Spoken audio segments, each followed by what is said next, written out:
తండ్రి, కృపకరమైన యేసయ్యా, మీ పరిశుద్ధమైన నామమునకు స్తోత్రాలు.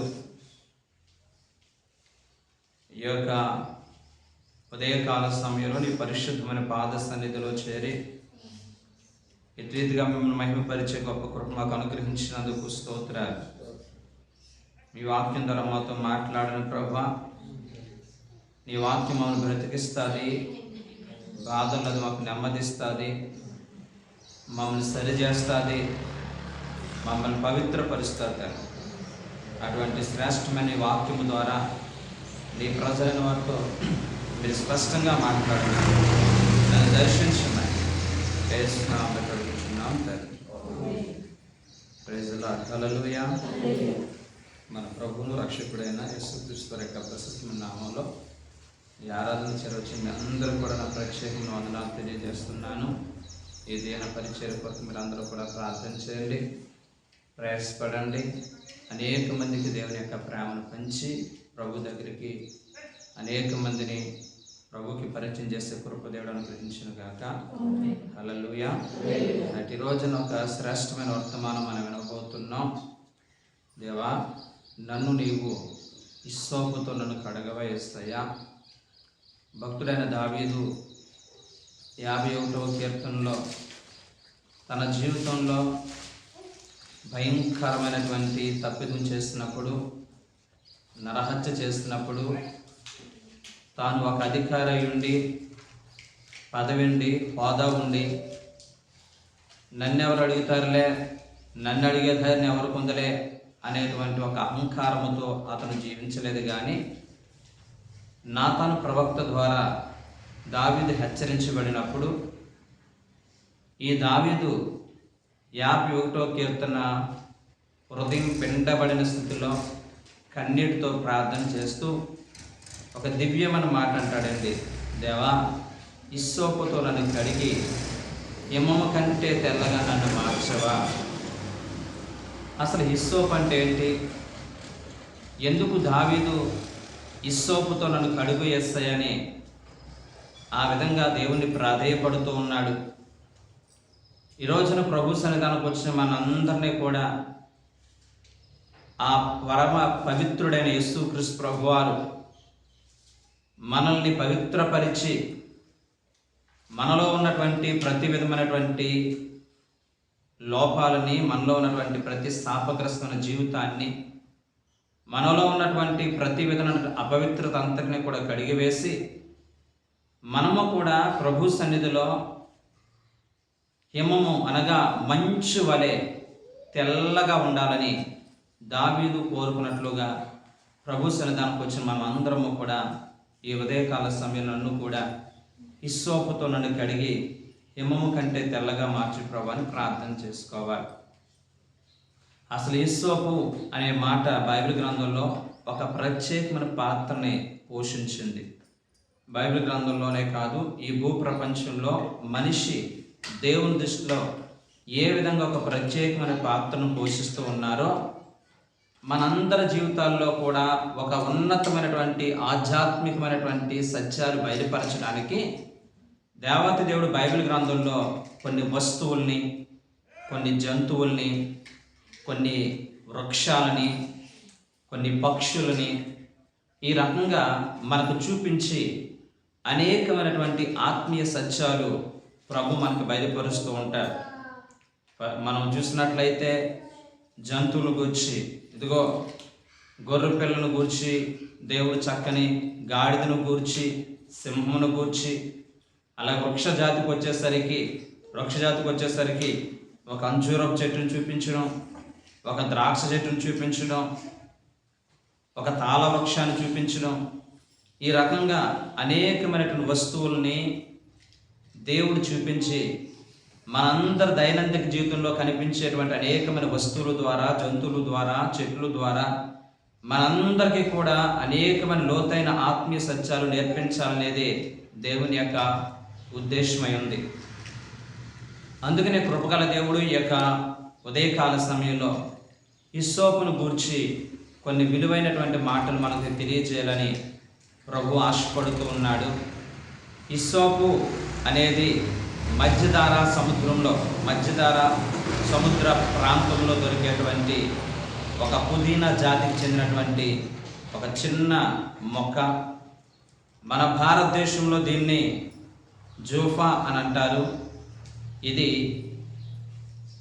హిమాలయ పర్వతంలో కాశ్మీర్ ప్రాంతంలో దొరికేటువంటి ఒక విలువైనటువంటి వనమూలిక లేదా వనమూలికతో ఉన్నటువంటి చెట్టు, లేకపోతే మొక్క అని చెప్పగలుగుతాం. ఈ చెట్టుకి దేవుడు ఎందుకు ఒక విలువైనటువంటి ప్రాధాన్యత బైబిల్ గ్రంథంలో ఎక్కడ మనం చూస్తామంటే, నిర్గమకాండము 12వ అధ్యాయము 22వ వచనాన్ని మనం చూస్తున్నట్లయితే మొట్టమొదటిసారిగా ఈ యొక్క హిస్సోపు అనేటువంటి మాట మనకు కనిపిస్తూ ఉంటుంది. హిస్సోపు సైంటిఫిక్ నేమ్ మనం చూసినట్లయితే హిస్సోఫస్ ఆఫీసానాలసీ అనగా సుగంధ మూలిక అనేటువంటి అర్థమిస్తూ ఉంటుంది మాటకి అర్థం. అయితే బైబిల్ గ్రంథంలో హిస్సోపు అనేటువంటి సందర్భం నిర్గమకాండము 12వ అధ్యాయము 22వ వచనంలో మనం మీరు ఇంటికి వెళ్ళిన తర్వాత చదివినట్లయితే, ఇశ్రాయేలు ప్రజలందరినీ కూడా ఐగుప్తు అనే బానిసత్వం నుంచి దేవుడు విడిపించి 10 అద్భుతాలు చేసి కఠినమైపోయినటువంటి ఆ ఫరో యొక్క హృదయాన్ని మార్చడానికి దేవుడు 10 అద్భుతాలు చేసి ఆ తర్వాత మరింత కఠినం చేసుకుంటుంటే ఐగుప్తు ప్రజలందరూ కూడా తాము పుట్టినటువంటి తొలిచూలి బిడ్డని వారు దైవముగా భావిస్తూ ఉంటారు.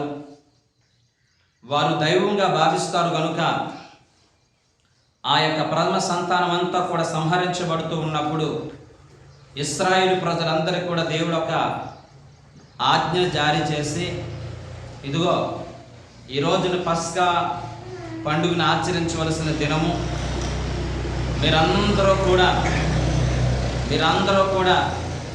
మీరు ఒక ఏడాది గొర్రె పిల్లను కానీ మేక పిల్లను కానీ వధించి దాని రక్తమును పల్లెములో ప్రోక్షింపజేసి ఒక హిస్సోపు మొక్కను తీసుకుని ప్రతి ఇశ్రాయేలు ప్రజలు కూడా ఆ ద్వారబంధానికి, నిలువుటమ్మికి, అడ్డకమ్మినికి దాన్ని పూస్తూ ఉన్నప్పుడు ఈ రాత్రి సంహార దూత ఈ మార్గం గుండా వెళ్తూ ఉంటున్నప్పుడు ఏ ద్వారబంధానికైతే ఈ యొక్క హిస్సోపు ద్వారా పూయబడినటువంటి ఆ యొక్క రక్తము కనిపించదో ఆ ఇంట్లో భయంకరమైనటువంటి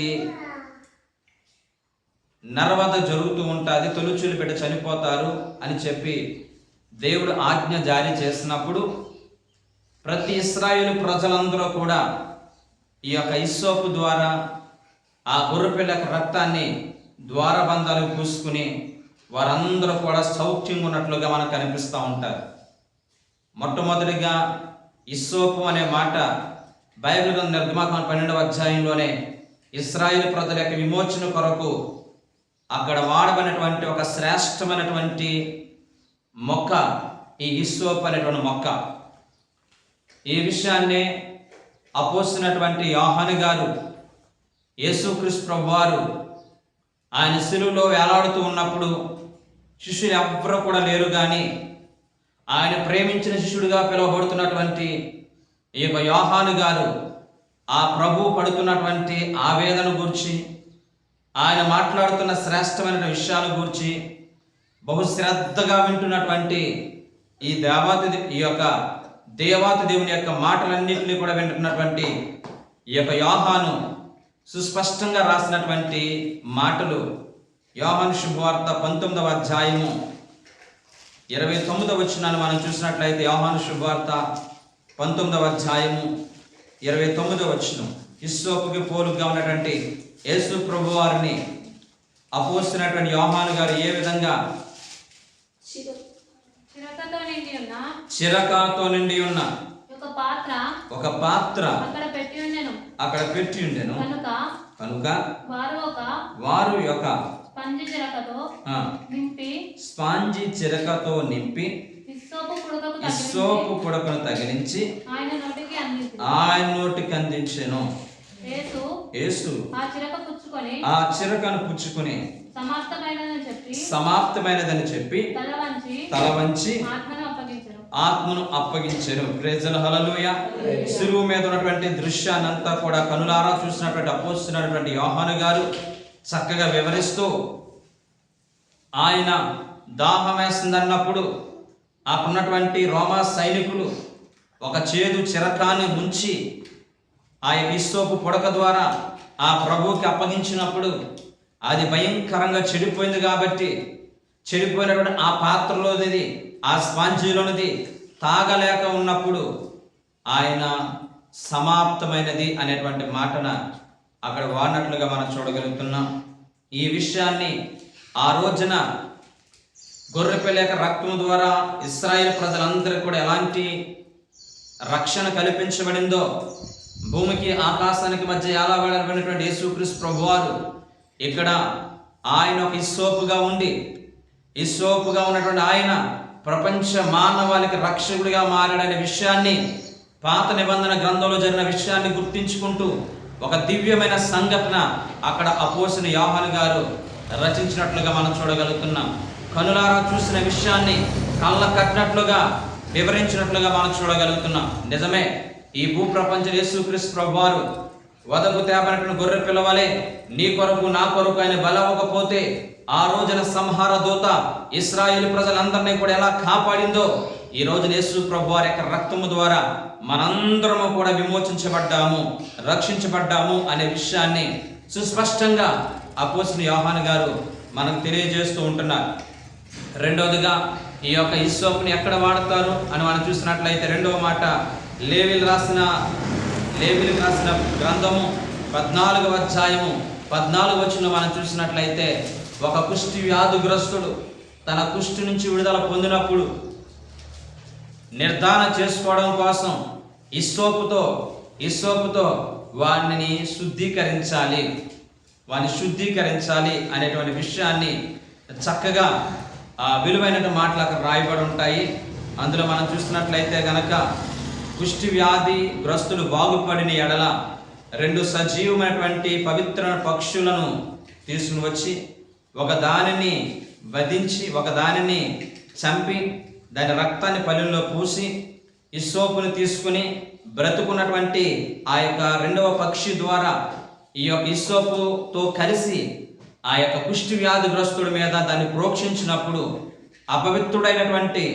కుష్టి వ్యాధిగ్రస్తుడైనటువంటి ఈ వ్యక్తి శుద్ధీకరించబడతాడు, పవిత్రపరచబడతాడు అనేటువంటి ఒక విలువైనటువంటి విషయాన్ని లేవీయులు రాసిన గ్రంథములో 14వ అధ్యాయంలో మనకు తెలియజేయబడుతుంది. అనగా ఈ హిస్సోపు కుష్టి వ్యాధిగ్రస్తులకి విడుదల కలుగు చేయడానికి వాడేటువంటి ఒక శ్రేష్టమైన వస్తువుగా మనకి ఇక్కడ అగుపడుతూ ఉంటుంది. ఇక మూడవదిగా మనం చూసినట్లయితే, ఒక వ్యక్తి ఒక శవం ముట్టుకునో అపవిత్రమైన దాన్ని ముట్టుకునో అపవిత్రమైపోయినప్పుడు, ఈ మాటలన్నీ కూడా సంఖ్యాకాండము 19వ అధ్యాయము 6వ వచనం నుంచి మనకు కనిపిస్తూ ఉంటాయి. ఒక వ్యక్తి అపవిత్రుడైనప్పుడు, చచ్చిన దాన్ని ముట్టుకున్నప్పుడు, చచ్చిపోయిన శవం ముట్టుకున్నప్పుడు, కళేబరాలు ముట్టుకున్నప్పుడు వాడు అపవిత్రమైపోయిన ఈ వ్యక్తిని హిస్సోపు అనేటువంటి యొక్క మొక్క ద్వారా నేలలో ముంచి వాడి మీద ప్రోక్షించినప్పుడు వాడిలో ఉన్నటువంటి ఆ యొక్క అపవిత్రత అంతా పోతుందని చెప్పి హిస్సోపునకు ఉన్నటువంటి గొప్పతనం గురించి సంఖ్యాకాండం 19వ అధ్యాయంలో కూడా మనకి స్పష్టంగా మనకి తెలియజేయబడుతుంది. ఇంత విలువైనటువంటి హిస్సోపు మనకి ఏం సూచిస్తుంది?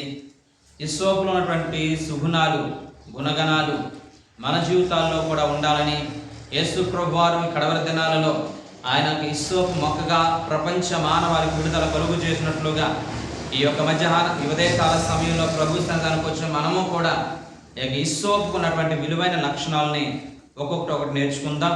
త్వరగా నేను చెప్పే ప్రయత్నం చేస్తాను. అందులో మొట్టమొదటి మనం చూసినట్లయితే మొదటి రాజుల గ్రంథము 4వ అధ్యాయము 33వ వచనం. మొదటి రాజుల గ్రంథము 4వ అధ్యాయము 33వ వచనం. మరియు లెబానోన్లో ఉండు దేవదారు వృక్షమును కానీ గోడలో నుండి మొలుచు హిస్సోపు మొక్కనే గాని ప్రైజ్ హల్లెలూయా. జ్ఞానైన సొలొమోను గారు కూడా కొన్ని విలువైనటువంటి మొక్కల మీద పరిశోధన చేసి వాటిలో ఉన్నటువంటి శ్రేష్టమైన విషయాలన్నీ కూడా గ్రంథాలను ఆయన లిఖించారు.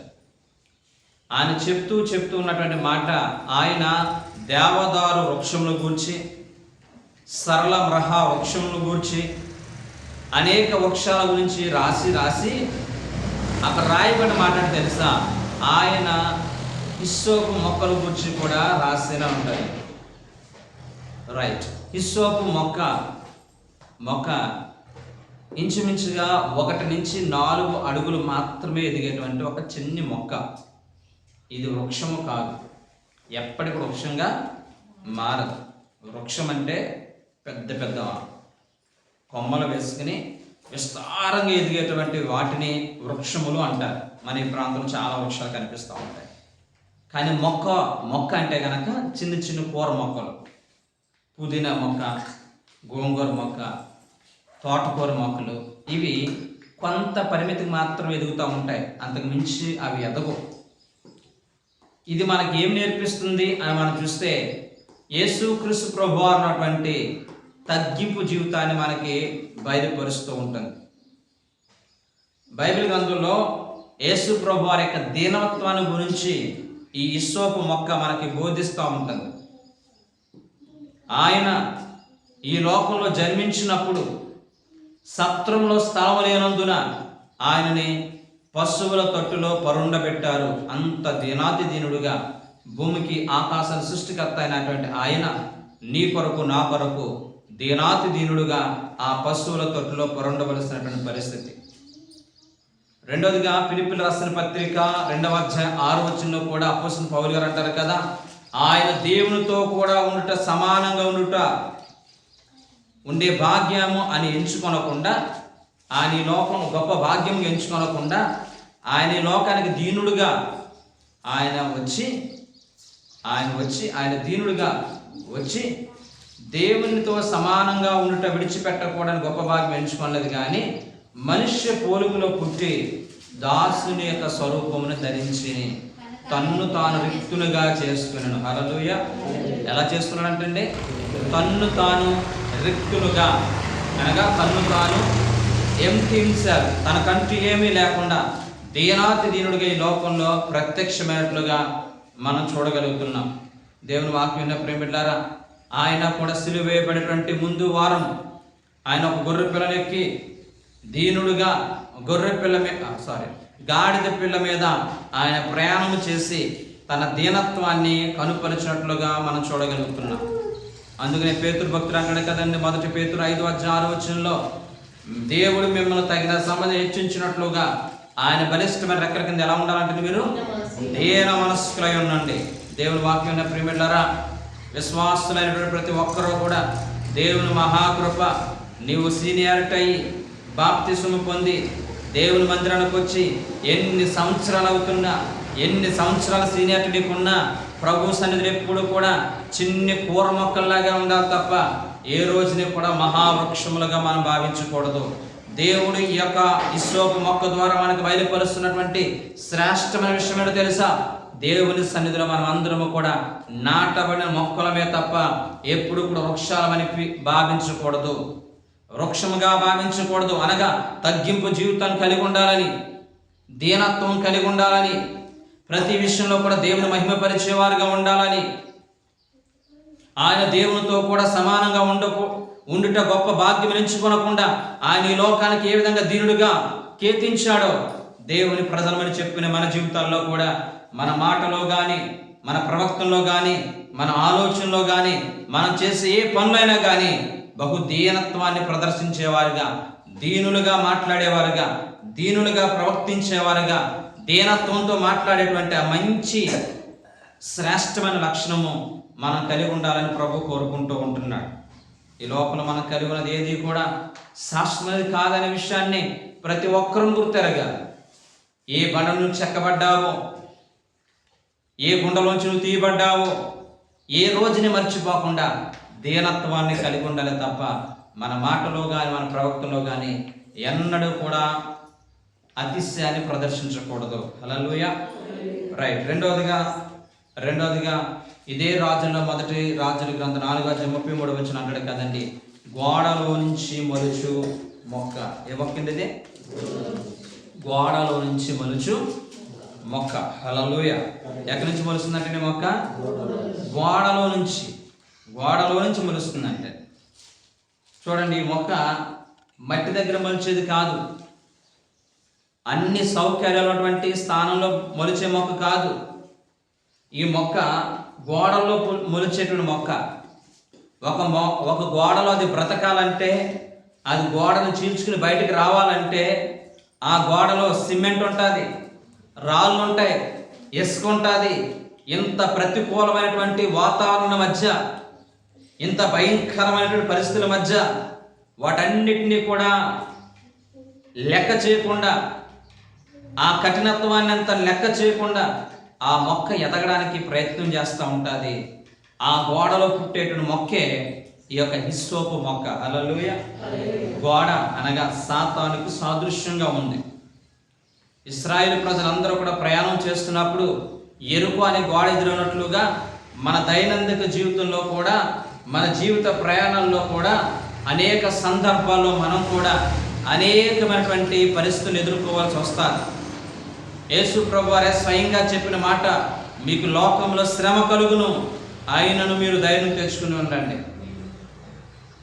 ఈ రోజున ప్రభు నమ్ముకోండి, మీకు అన్నీ తగ్గిపోతాయి. ప్రభు నమ్ముకోండి, మీ జీవితాల్లో పట్టుకున్నది బంగారం అయిపోద్ది అని చెప్పడం కంటే, ప్రభు నమ్ముకున్న మీ జీవితాల్లో శ్రమ కలుగుతుంది, అయినా కూడా మీరు ఏం తెచ్చుకోవాలి? ధైర్యం తెచ్చుకోనండి. ఈ హిస్సోపు మొక్క ఏ విధమైన కఠినమైన ప్రదేశంలో ఎదగడానికి ప్రయత్నం చేస్తూ ఉంటుందో, అలాగే దేవుని నమ్ముకున్న ప్రజలమైన మన జీవితాల్లో కూడా నీ బ్రతుకులు ఎన్ని కష్టాలు వచ్చినా, భయంకరమైన కఠినమైన హృదయాలు, మారిపోయినటువంటి పరిస్థితుల మధ్య నువ్వు ఎదుగుతున్నా, కట్టుకున్న భర్త, కట్టుకున్న భార్య, కన్న బిడ్డలు, కన్నటువంటి కుటుంబం అంతా కూడా నీ జీవితంలోని కఠినమైనటువంటి మాటల ద్వారా నేను కృంగదీస్తూ ఉన్నా, దేవుని కొరకు బ్రతకాలి అని చెప్పి ఆ ప్రతికూలమైనటువంటి కఠినత్వంలో నుంచి నేను కూడా పుట్టుకొస్తున్నామే దేవుడు కోరుకున్నటువంటి హిస్సోపు మొక్క యొక్క లక్ష్యం. ఇశ్రాయేలు ప్రజలు ఎరుకో గోడ అడ్డొచ్చిందని చెప్పి, సాతానుడు అడ్డొచ్చాడని చెప్పి, మన ప్రయాణానికి కొనసాగదని చెప్పి వెనుక తిరిగే ప్రయత్నం చేయలేదు కానీ వారందరూ స్తుతి చేయడం ద్వారా స్తుతి మన స్థితిని మార్చేసినట్లుగా, వాళ్ళ స్తుతి చేయడం ద్వారా ఆ ఎరుకో గోడలన్నీ కూడా కూలిపోయినట్లుగా, ఈ ఉదయకాల సమయంలో కూర్చుని వాక్యం మనందరి జీవితాలలో ఏది నీకు ఆటంకంగా ఉంటుంది, ఏ కఠినమైనటువంటి పరిస్థితుల మధ్య నువ్వు ఎదుగుతూ ఉంటున్నావు, భయపడవద్దు. దేవుని కొరకు జీవించే నీ జీవితంలో ఒక ఉన్నతమైన భవిష్యత్తును ప్రభునికి ఇవ్వబోతున్నటువంటి శుభవర్తమానాన్ని నువ్వెన్నడూ మర్చిపోవద్దు.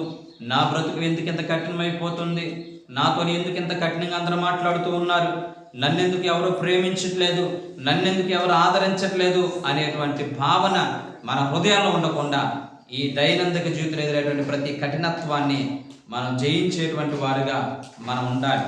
ఎంత భయంకరమైన పరిస్థితి అంటే, యేసు ప్రభువారి లోకంలో జన్మించినప్పుడు ఆయన ఎదగనవ్వకూడదని, బ్రతకనవ్వకూడదని సాతానుడు 2 సంవత్సరాల లోపు ఉన్నటువంటి ఆ పిల్లలందరినీ కూడా చంపించేశాడు హేరోదు. ఈ యొక్క సందర్భం మనందరూ కూడా తెలుసు. 2 సంవత్సరాల లోపున్న పిల్లలందరినీ కూడా చంపించేశాడు. ఆ 2 సంవత్సరాల లోపున్న పిల్లలందరినీ కూడా చంపించేటప్పుడు యేసు ప్రభువాన్ని ఏం చేయలేదండి? చంపగలిగాడా సాతానుడు? చంపలేదు. దేవుని ప్రణాళిక ఉన్నటువంటి యేసు ప్రభువారిని సాతానుడు చంపలేకపోయాడు. చక్కగా ఆయన దాచబడ్డాడు. ఒక ఉన్నతమైన మొక్కగా ఆయన ఎదిగాడు. ఒక శ్రేష్టమైన మొక్కగా ఆయన జీవించాడు. ఆయన పట్ల దేవుడు కలిగి ఉన్నటువంటి ఉద్దేశాలన్నింటినీ కూడా నెరవేర్చారు. అలాగే భక్తుడైనటువంటి మోషేను గురించి కూడా మనందరికీ తెలుసు. మోషే జన్మించినటువంటి కాలంలో కూడా అనేక మంది పిల్లల్ని ఆ యొక్క ఫరో చంపేస్తూ ఉంటున్నప్పుడు, ఈ యొక్క మోషేని తన తల్లి అయిన ఎకేదేము, తన తండ్రి అమ్రాము కడు జాగ్రత్తగా దాచినప్పుడు ఇశ్రాయేలు ప్రజలు విమోచించే విమోచకుడిగా ప్రభు అతను వాడుకున్నాడు. హల్లెలూయా. కఠినమైనటువంటి ప్రదేశాల్లో, కఠినమైన ప్రాంతాలలో, కఠినమైనటువంటి స్వభావాల్లో నీ బిడ్డల్ని ప్రభు కొరకు పెంచేటువంటి ఒక ఉన్నతమైన జ్ఞానాన్ని ప్రభు మనకిచ్చును గాక. ఆమేన్. 3వదిగా హిస్సోపు మొక్క. కుష్టి వ్యాధిగ్రస్తులను ఏం చేస్తుందండి? స్వస్థపరిచే ఔషధం. ఏంటండి? కుష్టి వ్యాధిగ్రస్తుని స్వస్థపరిచేటువంటి ఒక ఔషధం. వనమూలికలు నేను ముందే చెప్పాను. అంటే కుష్టి వ్యాధిగ్రస్తుల యొక్క ఆ కుష్టిని అంతటిని కూడా తీసివేసే మొక్క ఈ యొక్క హిస్సోపు మొక్క. దయచేసి ఈ రోజున వాక్యం ప్రేమిళ్ళారా, నయమాను గురించి మనందరూ కూడా తెలుసు. నయమాను సిరియా దేశానికి సైన్యాధిపతి. అందరూ అనుకుంటున్నారు ఆయనలా బ్రతకాలి.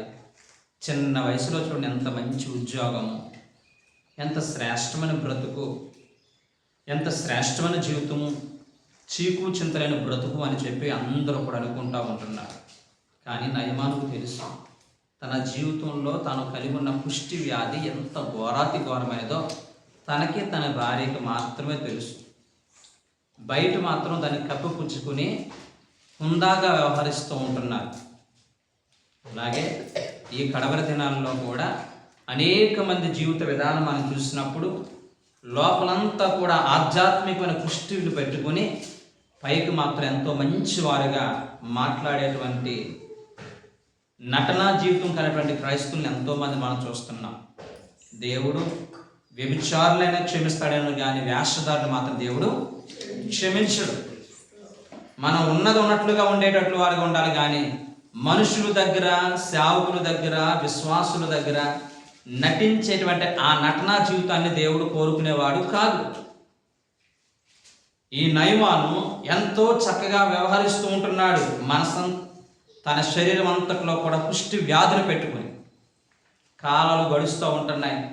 ఒక రోజున సిరియా దేశంలో ఉన్నటువంటి ఇశ్రాయేలు చిన్నది అతనికి సువార్త ప్రకటించింది. సువార్త ప్రకటించినప్పుడు దాన్ని నమ్మాడు. ఆశ్చర్యకరమైన స్వస్థతను అతను పొందుకోగలిగాడు. ఈ రోజున వాక్యం ప్రేమిలారా, మన జీవితాల్లో కూడా హిస్సోపుగా పిలువబడుతున్న యేసు ప్రభువు దగ్గరికి వచ్చిన మన జీవితాలకి ఆయన ఇచ్చే శ్రేష్టమైనటువంటి బహుమానం ఏంటో తెలుసా? నీలో నాలో దాగి ఉన్నటువంటి ప్రతి విధమైన ఆత్మ సంబంధమైన పుష్టిని తీసివేసి ఒక స్వేచ్ఛాయుక్తమైనటువంటి మనసుతో, ఒక శ్రేష్టమైనటువంటి నిర్మల మనసుతో నీవు నేను కూడా బ్రతకాలని దేవుడు కోరుకుంటూ ఉంటున్నాడు.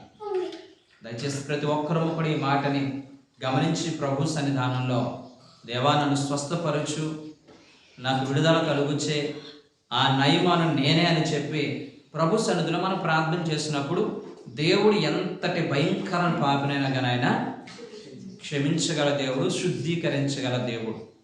ఈ యొక్క హిస్సోపు మొక్కకు ఉండేటువంటి గుణగణాలు ఏంటో తెలుసండి. శరీరంలో అనేక అవయవాలకు పట్టినటువంటి ప్రతి రోగమును కూడా స్వస్థత కలుగు చేసే శక్తి ఈ యొక్క హిస్సోపు మొక్క ఉందంటండి. సైంటిఫిక్గా దీన్ని ప్రూవ్ చేస్తారు. దాని నుంచి వచ్చేటువంటి ఆ ఎక్స్ట్రాక్షన్, దాని నుంచి వచ్చేటువంటి ఆ రసాన్ని అనేక మంది దాన్ని తీసుకున్నప్పుడు, దానిని స్వీకరించినప్పుడు, దానిని పూసుకున్నప్పుడు శరీరంలో దాగి ఉన్నటువంటి అనేకమైన వ్యాధులకి సంపూర్ణమైనటువంటి పరిష్కారం అనేది దొరుకుతున్నట్లుగా మనం చూడగలుగుతున్నాం. కిడ్నీ బలహీనత కానీ, శరీరం సంబంధించిన వ్యాధులు కానీ, ఇంకా మనం చూసినట్లయితే కనుక చర్మ వ్యాధులు కానీ, ఇంకా మనం చూసినట్లయితే యాంటీసెప్టిక్ కింద ఇవన్నిటిని కూడా ఒక ఔషధంగా హిస్సోపు మొక్కను వాడుతూ ఉంటారు. దయచేసి ఆత్మ సంబంధమైనటువంటి రోగముతో బాధపడుతున్న ప్రతి ఒక్కరు కూడా మనం ఆరాధిస్తున్న యేసుక్రీస్తు ప్రభు వారు ఆయన పొందిన గాయముల ద్వారా మనకు గొప్ప స్వస్థత అనుగ్రహిస్తానని వాగ్దానం చేసినట్లుగా హిస్సోపు మొక్క స్వస్థపరిచే మొక్క, హిస్సోపు మొక్క ఒక దివ్య ఔషధం అనే విషయాన్ని గుర్తెరుగుదాం. నాలుగోది మనం చూసినట్లయితే హిస్సోపు మొక్క రక్తంలో ముంచబడుతుంది. ఇందాక మనం చూద్దాం కదండి, ఎక్కడండి? రక్తములో ముంచబడి ఆ యొక్క ద్వారబంధాలకు రాసినప్పుడు ఏం కలిగజేస్తుందండి హిస్సోపు మొక్క?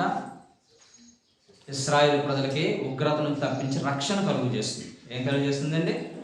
రక్షణ. యేసుక్రీస్తు ప్రభు వారు కూడా ఆయన ఏమై ఉన్నాడంటే లోక రక్షకుడై ఉన్నాడు.